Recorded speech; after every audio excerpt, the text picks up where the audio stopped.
जय हिंद दोस्तों। उत्तराखंड वनदुर्गा के लिए आज हम एग्रीकल्चर और इन्वायरमेंट दोनों की क्लास को मिक्स करेंगे। इसमें हम टॉप 25 इसमें हम जय हिंद दोस्तों। उत्तराखंड वनदुर्गा के लिए आज हम एग्रीकल्चर और इन्वायरमेंट की क्लास को कवर करेंगे।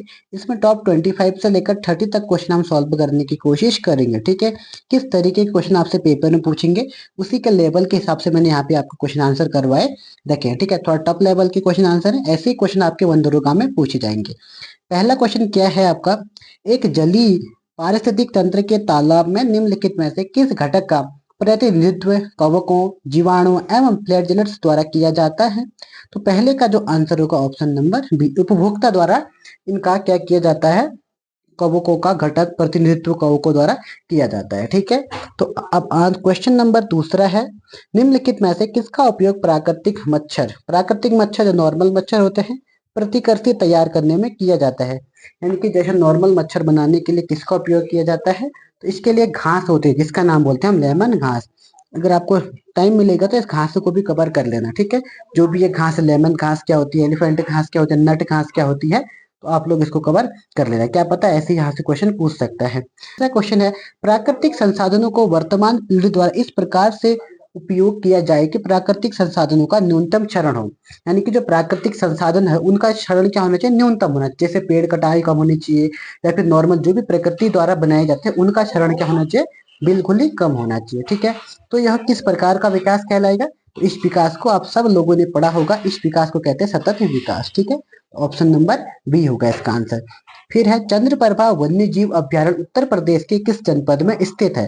तो ये आपको नहीं पूछेगा, आपसे पूछेगा तो कोई उत्तराखंड का वन्य जीव अभ्यारण्य दे रखा होगा। ठीक है, तो उत्तराखंड के वन्य जीव अभ्यारण्य मैं आपको कवर करवा चुका हूँ इससे पहले की क्लास में। ठीक है, नेशनल पार्क कवर करा रखे हैं, वन्य जीव अभ्यारण्य कवर करा रखे हैं, और मैंने आपको संरक्षण आरक्षित क्षेत्र भी कवर करवा दिए हैं। ठीक है, तो उसको आप देख सकते हैं।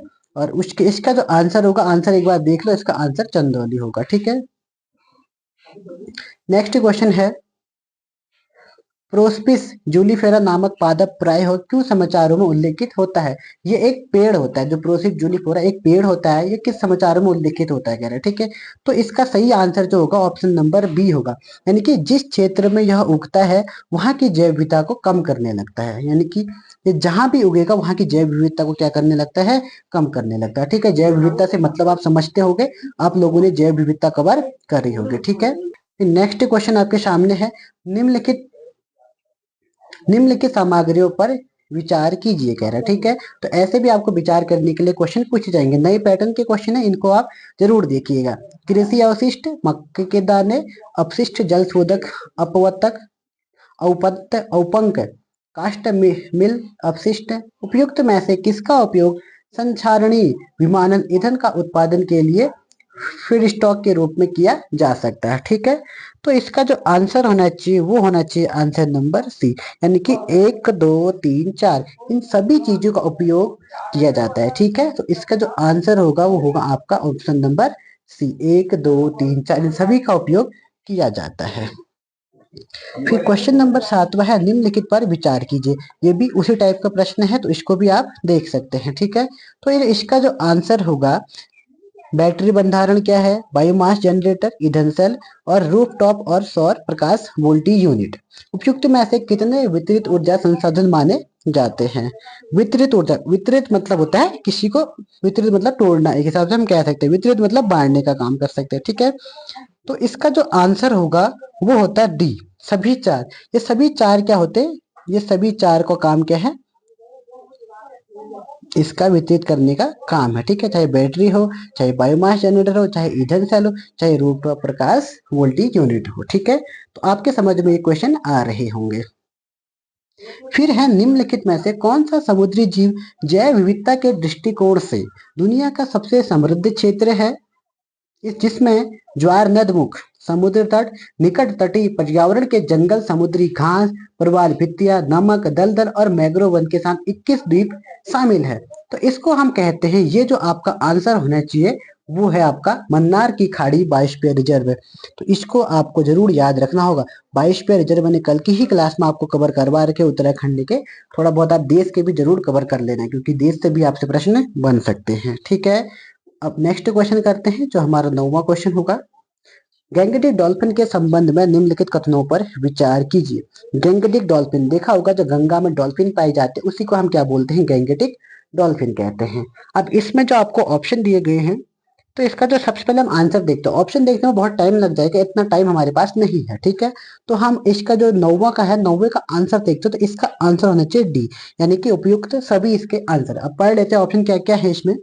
पहला क्या है, गंगा नदी के डॉल्फिन को IUCN की रेड लिस्ट तहत लुप्त प्राय जीव के रूप में वर्गीकृत किया गया है। बिल्कुल किया गया है, क्योंकि यह बहुत, इनकी संख्या बहुत कम है। इसमें कोई क्रेस्टली नेत्र लेंस नहीं है जो इसे प्रभावी रूप से अंधा बना देती है, ठीक है, ऐसा भी कुछ नहीं है, ये भी एकदम सही है। फिर तीसरा क्या है, यह इकोलोकेशन का उपयोग कर आगे बढ़ती है और शिकार करती है, ठीक है, ये भी सही है। इसे भारत के राष्ट्रीय जलीय जीव के रूप में मान्यता दी गई है, ये भी आपका एकदम सही कथन है, ठीक है। तो 4 के 4 आपका सही है, तो ऑप्शन नंबर डी आपका राइट आंसर होगा। सूचीबद्ध को सूची 2 से सम्मिलित कीजिए तथा सूचियों के नीचे दिए गए कूट के सही उत्तर का चयन कीजिए, ठीक है। सूचीबद्ध सतत विकास लक्ष्य आपको दिया है और संबंधित इनसे राज्य या फिर जो भी है वो दिया गया है, ठीक है। तो इसमें कौन सा सुमेलित है, कौन सा नहीं है, ये आपको देखना है। पहले का आंसर SDG जलवायु बिल्कुल गलत, ये नहीं हो सकता, ये नहीं है। तो इसका जो सही आंसर है ऑप्शन नंबर डी, यही एकदम करेक्ट शामिल है। तो SDG 15 जो होता है वो पानी का जीवन के लिए होता है, बाकी ये भी गलत है, ये भी गलत है, ये भी गलत है, ठीक है। तो आंसर नंबर क्या हो गया, डी। अब है नेक्स्ट क्वेश्चन, 11वां क्वेश्चन बोल सकते हैं। पोषक स्तर बनते हैं। पोषक मतलब क्या होता है, किसी चीज को खाने के लिए जो अच्छी चीजें होती है उसको हम पोषक बोलते हैं, ठीक है।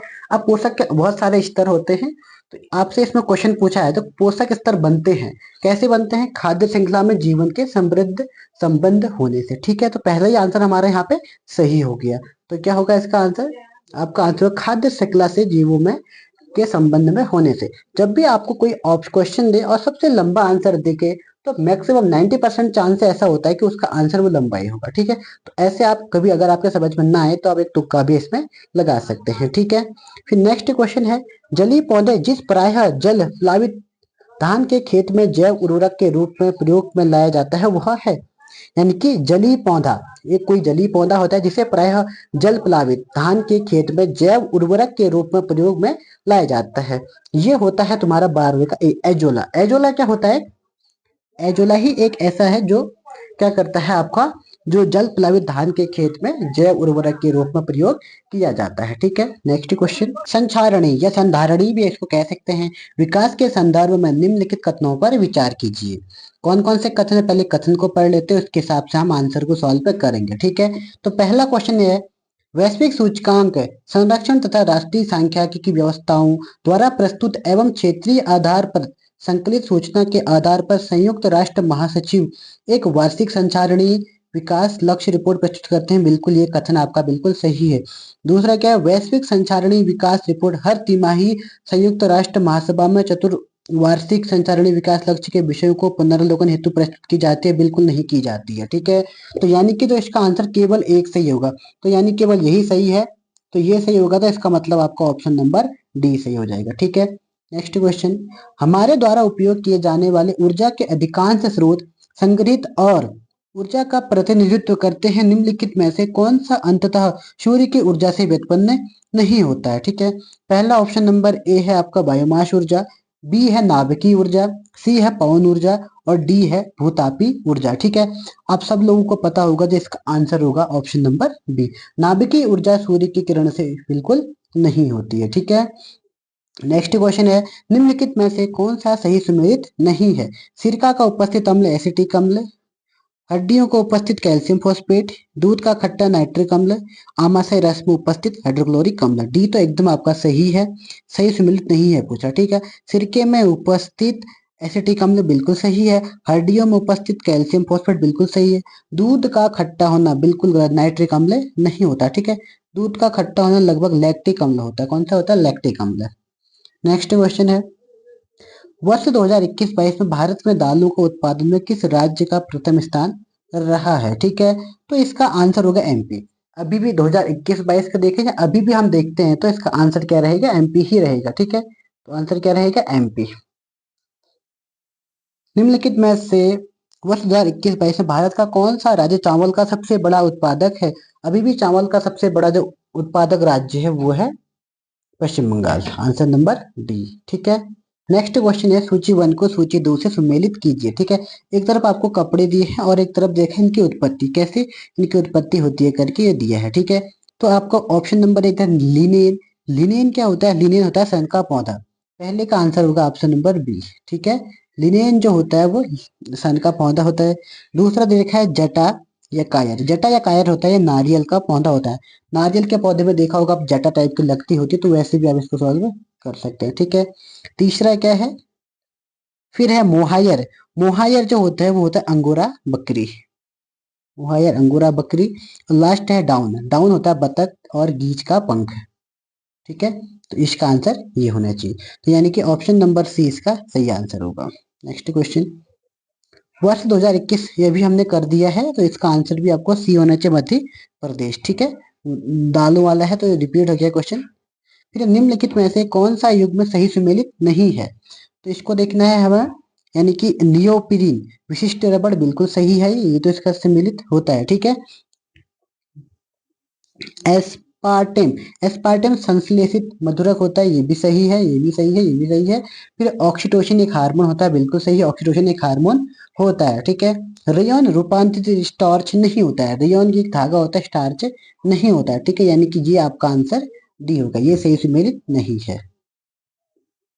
नेक्स्ट क्वेश्चन है सूची 1 को सूची 2 से सुमेलित कीजिए तथा नीचे दिए गए कूट के से सही उत्तर का चयन कीजिए। तो इसको आपको सॉल्व करना होगा। सबसे पहले आपको क्या दिया है? खट्टे नासर। खट्टे नासर क्या होते हैं? खट्टे नासर होते हैं जीवाणु। तो पहले का इसका जो आंसर होगा सी। यानी कि 21 का जो आंसर होगा वो होगा आपका सी। यानी कि पहले का जो आंसर होगा वो सी, यानी कि जीवाणु। गन्ने का लाल सड़क रोग यानी कि इसका होगा 4, यानी कि कवक होगा ये। आलू का कृष्णकांत रोग ये होता है तुम्हारी जी है सी का होगा तुम्हारा 2, यानी कि ऑक्सीजन की कमी से आड़ू में रोग लगता है कृष्णकांत। जो आलू देखा होगा ना कभी कभी काला हो जाता है, तो इसका मतलब क्या होता है? उसमें ऑक्सीजन की कमी होती है। और गेहूं का जो साहू रोग होता है वो कीट के कारण होता है। किसके कारण? यानी कि डी का हो गया 4। ठीक है। डी का 4। तो आपका जो आंसर हो गया ऑप्शन नंबर सी हो गया। ठीक है। नेक्स्ट क्वेश्चन सूची 1 को सूची 2 के साथ सुमेलित कीजिए तथा सूची के नीचे दिए गए कूट से सही उत्तर चुनिए। अब ये क्रांति आपको क्रांति भी याद करनी है। ठीक है। ये आपको याद होना चाहिए। तो आपका जो इसका जो आंसर होना चाहिए गोल्डन क्रांति किससे है? बागवानी एवं शहद से। पहले का आंसर 2 होना चाहिए। और फिर उसके बाद फिर है आपका ग्रे क्रांति। ग्रे क्रांति, ग्रे क्रांति आपका समझ में आना चाहिए। ग्रे क्रांति उर्वरक से संबंधित है। किससे है? उर्वरक से। गोल्डन क्रांति बागवानी से। और पीली क्रांति तिलहन से आपको पता होना चाहिए। और काली होनी चाहिए पेट्रोलियम से। ठीक है। तो ये आपके समझ में आया होगा, यानी कि आंसर नंबर ए सही होगा, पहला या चौथा। ठीक है। तो ए आपका एकदम करेक्ट आंसर होगा। लौंग क्या होता है? लौंग निम्नलिखित में से किसका निरूपण है? तो लौंग क्या होता है? लौंग एक फूलकली होता है। क्या होता है? फूलकली होता है। ठीक है। नेक्स्ट क्वेश्चन है आयरन की सर्वाधिक मात्रा किसमें पाई जाती है? तो सबसे ज्यादा आयरन की मात्रा सेब में पाई जाती है। किसमें? सेब में। नेक्स्ट क्वेश्चन है मक्के की पत्तियों के शीर्ष पर सफेद होना सूचक है। मतलब मक्के की जो पत्तियां होती है के शीर्ष का सफेद किसके कारण होता है? तो उसमें जो होती है आप इसका जो आंसर होगा जिंक की कमी होती है। ठीक है। तो इसका आंसर ऑप्शन नंबर ए हो गया। ठीक है। तो ये हमारे आज के लास्ट क्वेश्चन था। ठीक है। तो आज हम इतना ही देखते हैं, फिर मिलेंगे नेक्स्ट क्लास में। तब तक के लिए जय हिंद, जय उत्तराखंड।